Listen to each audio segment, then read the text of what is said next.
बिहार का admit card जारी हुआ है, बिहार के बच्चों का, बिहार बोर्ड का। तो इसमें बच्चे कन्फ्यूज़ हैं, उनको डेट शीट में थोड़ा-सा है ना कन्फ्यूजन है, उनको लग रहा है कि क्या है, नहीं है, ऐसा करके, ठीक है? तो ऐसा करके कन्फ्यूज़ नहीं होना है, समझना है। वहाँ पे जो आपका जो डेट है वो 5 फरवरी पहले आपके एडमिट कार्ड में नज़र आ रहा होगा, तो वो 5 फरवरी नहीं है, आपका डेट वैसे ही है।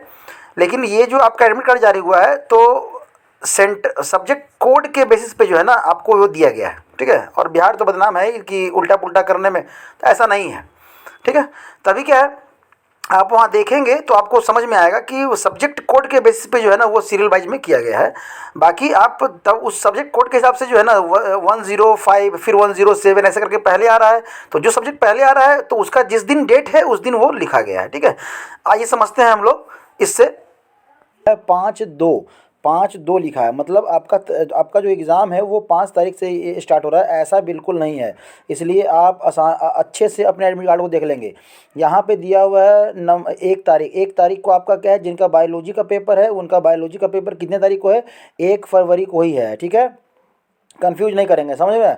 तब है आपका 1 तारीख के बाद कितना आता है, 2, तो 2 को एग्ज़ाम नहीं है। 3 तारीख को आपका यहाँ पे है क्या है, फिजिक्स, मतलब बायो के बाद आपका क्या आएगा, फिजिक्स आएगा, ठीक है?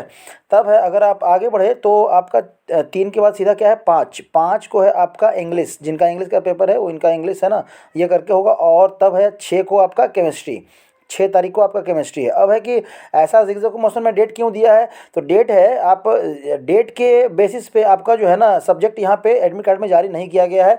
आपके विषय कोड जो कहते हैं ना कि सब्जेक्ट कोड जो होता है ना उसके बेसिस पे, तो यहाँ पे देखिए 105, 106, 117, 118, 119, ठीक है? तो इसके वजह से जो है ना डेट आपको ऊपर नीचे नज़र आ रहा है, इसलिए इस डेट से कन्फ्यूज नहीं करना है।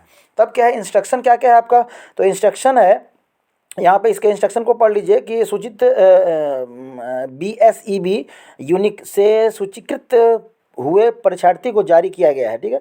ये ऑलमोस्ट जारी करने का ये आपको बताया गया है, ये का आईडी जारी नहीं किया गया, इसका ये नहीं कि ये जो है ना आपका आईडी हो गया, ये आईडी नहीं है। यह मूल प्रवेश पत्र केवल परीक्षा जांच सेंटअप एग्जामिनेशन में उत्प्रेरित सेंटअप छात्र छात्रा के लिए मान्य है, मतलब जो सेंटअप दे चुके हैं और उसमें पास कर चुके हैं, जो आपके पहले कुछ दिन पहले आपका एग्ज़ाम होगा उसी के लिए ये आपका वैलिड है एडमिट कार्ड। ये नहीं कि जो सेंटअप एग्ज़ाम नहीं दिए हैं, जो पास नहीं किए हैं वो लेके चले जाएंगे तो उनका एग्ज़ाम हो जाएगा, ऐसा बिल्कुल नहीं है। जांच परीक्षा में उत्तीर्ण या अनुपस्थित छात्र छात्रा के लिए यह मूल प्रवेश पत्र मान्य नहीं होगा, समझ में आ रहा है? इसलिए सेंटअप का एग्ज़ाम आप सोच ले कि आप दिए हैं कि नहीं दिए हैं, और दिए भी हैं तो पास हुए हैं कि नहीं हुए हैं। प्रथम पाली के परीक्षार्थी को परीक्षा प्रारंभ होने के पूर्वाह्न 9:30 से 30 मिनट पूर्व अर्थात 9 बजे तक तथा दूसरी पाली की परीक्षार्थी को दूसरी पाली की परीक्षा प्रारंभ होने के समय अपराह्न 2 बजे से 30 मिनट पूर्व अर्थात 1:30 बजे तक ही परीक्षा भवन में प्रवेश की अनुमति दी जाएगी। मतलब जिनका एग्ज़ाम 9:30 बजे से स्टार्ट है वो 9 बजे तक तो पहुँच ही जाएँ, वो 9 बजे तक पहुँच जाएँ, और जिनका 2 बजे से एग्ज़ाम स्टार्ट है वो अपना 1:30 बजे तक सुनिश्चित करें कि वो अपने सेंटर पर पहुँच जाएँ। विलम्ब आने से परीक्षार्थी को परीक्षा भवन में प्रवेश नहीं किया जाएगा, और ये बिहार का एग्ज़ाम है, बिहार बोर्ड है, अगर कह दिया तो कह दिया, नहीं एग्ज़ाम में आपको नहीं बैठने देगा, ठीक है? तब है कि नेक्स्ट है परीक्षा, सबसे इंपॉर्टेंट ध्यान दीजिएगा, ठंडा का समय है, बच्चे बहुत ज़्यादा गलती करेंगे कि परीक्षा भवन में जूता मोजा पहनकर आना सर्वदा वर्जित है, मतलब नहीं जाना है, अन्यथा परीक्षा भवन में प्रवेश की अनुमति नहीं दी जाएगी। अब आप लोग वहाँ बहस करेंगे तो बहस करने के लिए नहीं है, ऑलमोस्ट आपके एडमिट कार्ड में ये दिया हुआ है, तो इसको आपको मानना ही पड़ेगा, समझ में आ रहा है? तब क्या है, विलंब से आने वाले परीक्षार्थी को परीक्षा भवन में प्रवेश की अनुमति नहीं मिलेगी, ठीक है? जूता मोजा, चलिए हम लोग तो यहाँ पे थे ना। परीक्षा केंद्र में calculator, mobile phone, YouTube, Bluetooth, year, ये सब जितने मतलब इलेक्ट्रॉनिक गैजेट जो है ना आपको नहीं लेके जाना है, ऑलमोस्ट आप लोग तो जानते ही हैं, फिर भी हम लोग लेके जाते हैं, ये सब गलत बात है। वहाँ पर आप परेशानी में पड़ जाएंगे, सबसे पहले जमा करना पड़ेगा जहाँ तहाँ, तो ये जमा करने का कोई मतलब नहीं बनता है, ठीक है? तब है कि परीक्षा भवन में प्रवेश पत्र एवं पेन के अलावा कुछ भी नहीं ले जाना है, मतलब आप कुछ भी नहीं ले जा सकते हैं। हाँ, पेंसिल वगैरह आप ले जा सकते हैं, क्योंकि आपको अगर बायोलॉजी का एग्जाम है तो ड्राइंग वगैरह देना पड़ेगा, करना पड़ेगा, तो आप अलग से निकाल के रख लेना कोई बॉक्स वगैरह इस तरह से, ताकि आपको दिक्कत ना हो। परीक्षार्थी को प्रत्येक विषय की परीक्षा के लिए ओएमआर उत्तर पत्रक एवं एक उत्तर पुस्तिका मिलेगी, जिस पर परीक्षार्थी का विवरण अंकित रहेगा। परीक्षार्थी ओएमआर उत्तर पत्रिका एवं उत्तर पुस्तिका प्राप्त करने के उपरांत जांच कर आश्वस्त हो ले कि ओएमआर सीट उत्तर पत्रक और उत्तर पुस्तिका उन्हीं की है। समझ में आ रहा है? ऐसे तो आपका जो ओएमआर सीट रहेगा जिसमें आपको आंसर करना है वो ऑलमोस्ट मैच करना चाहिए।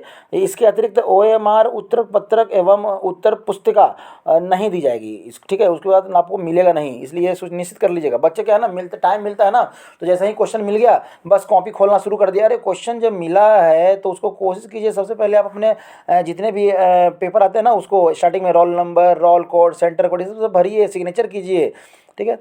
तब परीक्षार्थी द्वारा उत्तर पुस्तिका के केवल पृष्ठ के बायां भाग में केवल विषय का नाम एवं उत्तर देने का माध्यम अंकित किया जाएगा, और जिस सेट कोड का प्रश्न पत्र उसे मिला है उस प्रश्न पत्र सेट कोड को बॉक्स में अंकित करते हुए प्रश्न पत्र सेट कोड वाले गोलक को काले रंग नीले, मतलब जिस आपका जो ऑलमोस्ट जैसे हो सकता है कि ए मिल गया हो कोड, आपका बी मिल गया हो, सी मिल गया हो, तो वो आपको अपने आंसर शीट में जो है ना वो मेजर करना पड़ेगा आपके, और उसको बबल भी करना पड़ेगा, ठीक है।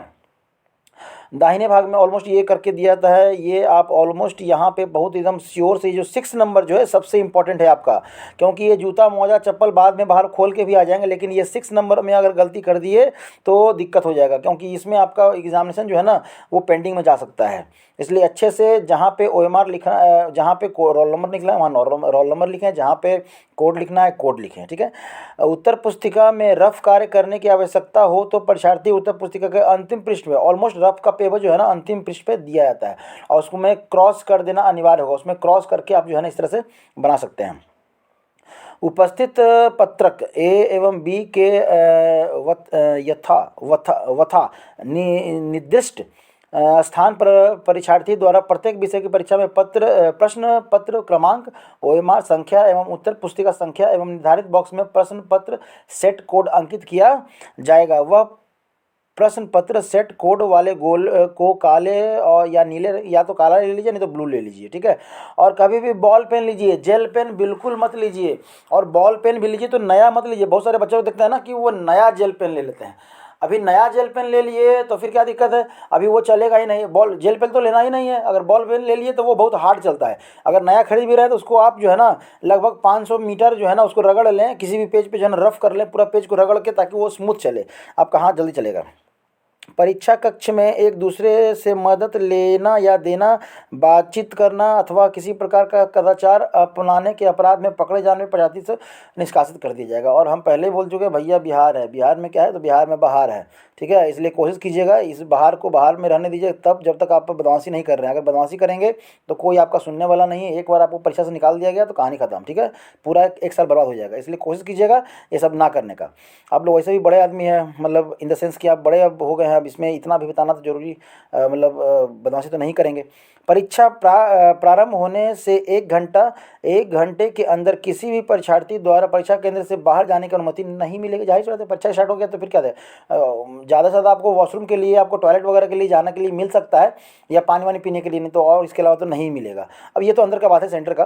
किसी परीक्षार्थी के निर्गत प्रवेश पत्र में उसके किसी भी विवरण में शिक्षण संस्थान के प्रधान द्वारा उसके स्तर से सुधार परिवर्तन कर दिया जाता है तो उस सुधार को बिल्कुल मान्यता नहीं देते हुए केंद्राधीक्षक द्वारा उस परीक्षार्थी को मात्र उसके प्रवेश पत्र, रोल सीट और उपस्थित पत्र में अंकित विवरणों के आधार पर ही परीक्षा में सम्मिलित कराया जाएगा। साथ ही प्रवेश पत्र के मुद्रित विवरण में परिवर्तन कराने वाले शिक्षण संस्थान यहाँ पे मिटा दिया हम, शिक्षण के प्रधान के विरुद्ध नियमानुसार प्रशासनिक एवं कानूनी कार्रवाई। मतलब आपके प्रधान जो हैं प्रिंसिपल वगैरह हैं वो कुछ कर नहीं सकते हैं, अगर वो कर दिए हैं आप में तो ये सब मतलब जो है ना मान्य नहीं होगा। जो एडमिट कार्ड पे आपका लिखा हुआ है उसी के हिसाब से आपको एग्जामिनेशन में बैठने के लिए दिया जाएगा, ठीक है। शिक्षण संस्थान के प्रधान वो यह सुनिश्चित करेंगे कि किसी भी परिस्थिति में नामांकन रद्द विद्यार्थियों को प्रवेश पत्र निर्गत न किया जाए। अब ये तो उनका है, कॉलेज का काम है। आपका मिला जुला के जो है ना यहाँ पे 6 नंबर क्वेश्चन को बहुत अच्छे से कीजिएगा, क्योंकि ये एग्जामिनेशन हॉल के अंदर की बात है, ठीक है। तो ये रहा आपके एग्जामिनेशन का विवरण। ऑलमोस्ट आप बच्चे लोग पढ़ते नहीं हैं, सोचे हम ही पढ़ देते हैं। ठीक है। एक बार फिर आप भी अपने एडमिट कार्ड को अच्छे से पढ़ लीजिएगा, और डेट पे खास करके आप कंफ्यूज मत होइएगा। ये जो डेट है रोल कोड के बेसिस पे आपको दिया गया है, इसलिए 1 फरवरी जो है ना यहाँ पे है, और 3 यहाँ पे है, 5 यहाँ पे है, 6 यहाँ है, और 7। तो इस तरह से आप तैयारी कीजिए अपना, और एडमिट कार्ड के साथ जो है ना अपना एग्जामिनेशन में आप 1 तारीख को अपने सेंटर पे पहुँचेंगे। ठीक है, थैंक यू।